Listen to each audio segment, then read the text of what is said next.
வணக்கம்ப்பா. நம்ம கால்கள் ரெண்டுமே நல்ல பலமாக இருக்கிற வரைக்கும்தே நம்மளுக்கு ஆயுள் கூடும்.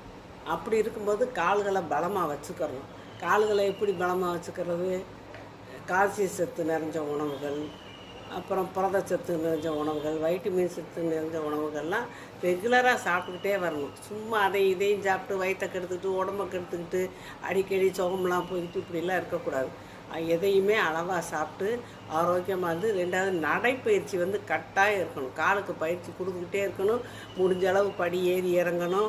இந்த மாதிரியெல்லாம் இருந்தால் கால்கள் வலுவாக இருக்கும். அப்போ ஒரு தள்ளாட்டம் வராது. வயசான காலத்தில் வலிக்கு கீழே விழுந்துட்டோம்னு வச்சுக்கோங்க, எலும்பு ஒடிஞ்சு போயிடும். அவ்வளோதான். நடக்க முடியாத படுக்க போட்டுருவாங்க. படுத்துக்கிட்டு நம்ம அப்புறம் மனப்பிரச்சனை, இப்படி படுத்துட்டோமே, நம்ம எந்திரிக்க முடியலையே, நம்மளால் நம்மளை வேலை செய்ய முடியலையே அப்படின்னு அந்த வேதனையிலே மன கஷ்டத்துலேயே மனப்பிரச்சனை வரும். அப்புறம் எல்லா சுகரு ப்ரெஷரு எல்லாமே வரும். அப்படி நம்மளுக்கு ஆயுள் குறையும். இதுதான் உண்மை. அதனால் எல்லோரும் நம்ம நல்லா என்ன சாப்பிட்றோமோ சாப்பிட்லையோ கால்களை பலமாக வச்சுக்கிறணும். அதை மட்டும் நீங்கள் மனசில் வச்சுக்கோங்க. சாகிற வரைக்கும் நடந்துக்கிட்டே இருக்கணும். சாகிற அன்னைக்கு கூட நடக்கணும்னா கொஞ்சமாவது நடை இல்லாமல் படுத்த படுக்கையாக இருந்து சாகிறக்கணும். சாகிற அன்னைக்கு கூட எந்திரிச்சு பாத்ரூம் போகிற அளவாவது நம்ம நடந்து அப்புறம் சாகிறது ரொம்ப ஒரு உறுதியான ஒரு உறுதிமொழியாக நீங்கள் எல்லோரும் எடுத்துக்கிட்டிங்கன்னா ரொம்ப நல்லதுப்பா. கால்களை பத்திரமா பார்த்துக்கணும்.